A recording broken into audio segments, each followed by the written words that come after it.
ದತ್ತಿ ಅಂತ ಹೇಳಿದರೆ ದಾನ ಅಂತಲೇ ಅರ್ಥ. ಉಂಬಳಿ ಅನ್ನುವಂಥ ಮಾತು ಕೂಡ ಉಂಟು.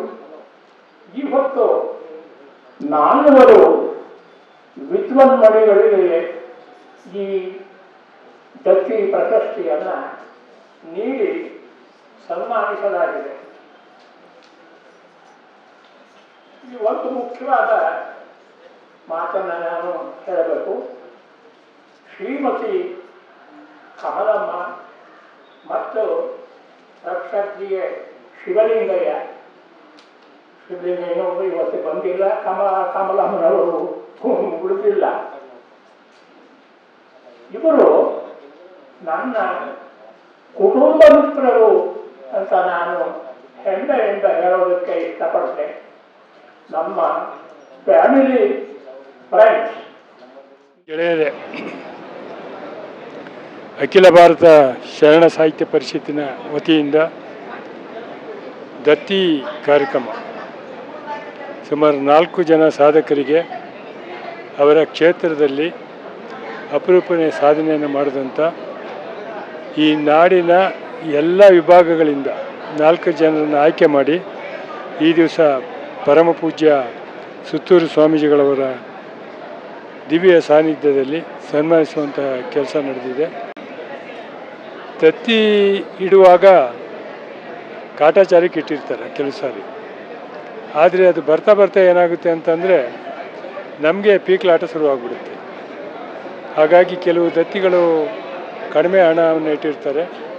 ಕೊನೆ ಪಕ್ಷ ಆ ಕಾರ್ಯಕ್ರಮಕ್ಕೆ ಸಮನಾಗಿ ತೂಗಿಸುವಂಥ ಮಟ್ಟದಲ್ಲಾದರೂ ದತ್ತಿಯನ್ನಿಟ್ಟರೆ ಸುಲಲಿತವಾಗಿ ಆ ಕಾರ್ಯಕ್ರಮವನ್ನು ಮಾಡಲಿಕ್ಕೆ ಆಗ್ತದೆ.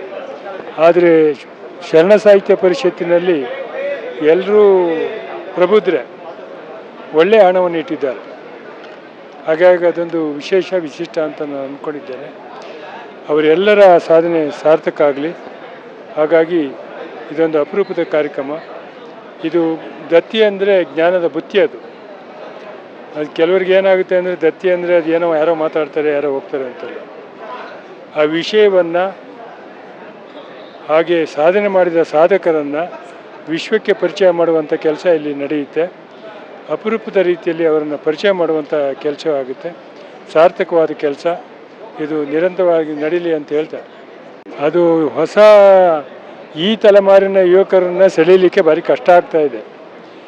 ನಾನು 2008ರಲ್ಲಿ ಅಧ್ಯಕ್ಷನಾಗಿದ್ದಾಗ ತುಂಬ ಸ್ಪಂದನೆ ಚೆನ್ನಾಗಿತ್ತು. ಆದರೆ ಯುವಕರು ಯಾಕೋ ಈ ಕಡೆ ವಾಲ್ತಾ ಇಲ್ಲ. ಹಳೆಗನ್ನಡ ಕಾವ್ಯವನ್ನು ಪರಿಚಯ ಮಾಡುವಂಥ ಕೆಲಸವನ್ನು ಮಾಡಲಿಕ್ಕೆ ಒಂದು 5,000 ರೂಪಾಯಿಗಳನ್ನ ಮೊದಲನೇ ಬಹುಮಾನವನ್ನು, ಹಳೆಗನ್ನಡದ ಮಹಾಕಾವ್ಯಗಳ 3 ಸಾಲುಗಳನ್ನು ಅತ್ಯಂತ ಸುಂದರವಾಗಿ ಉಚ್ಚಾರವನ್ನು ಮಾಡುವುದರ ಜೊತೆಯಲ್ಲಿ ಆ 3 ಸಾಲುಗಳನ್ನು ಪರಿಚಯ ಮಾಡುವಂಥ ಕೆಲಸವಂತೆ ಮಾಡಿ ಕರೆದ್ರೆ 10 ಜನ ವಿದ್ಯಾರ್ಥಿಗಳು ಬಂದು ಒಬ್ಬರು ಸರಿಯಾಗಿ ಹೇಳಲಿಲ್ಲ. ಅದನ್ನು ಸಾಲುಗಳನ್ನೇ ಉಚ್ಚಾರಣೆ ಚೆನ್ನಾಗಿ ಮಾಡಲಿಲ್ಲ.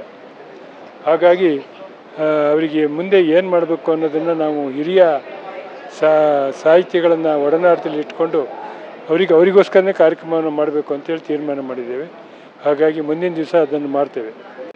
ಬರ್ತಾ ಇಲ್ಲ ಅವರಿಗೆ 99 ಮಾರ್ಕ್ಸ್ ಸಿಗೋದು ಮತ್ತು 2 ಲಕ್ಷ ರೂಪಾಯಿ ಪಗಾರ ಪಡೆಯ ಇದು ಹೆಚ್ಚು ಆ ಕಡೆ ವಾಲ್ತಾ ಇದ್ದಾರೆ. ಅದೆಲ್ಲ ಜೀವನದ ಸಾರ್ಥಕತೆ ಅಲ್ಲ ಅಂತ ಅವರಿಗೆ ಪರಿಚಯ ಮಾಡುವಂಥ ಕೆಲಸವನ್ನು ಮಾಡಬೇಕಾಗಿದೆ. ಅದನ್ನು ಮುಂದೆ ದಿನಗಳಲ್ಲಿ ಮಾಡ್ತೇವೆ.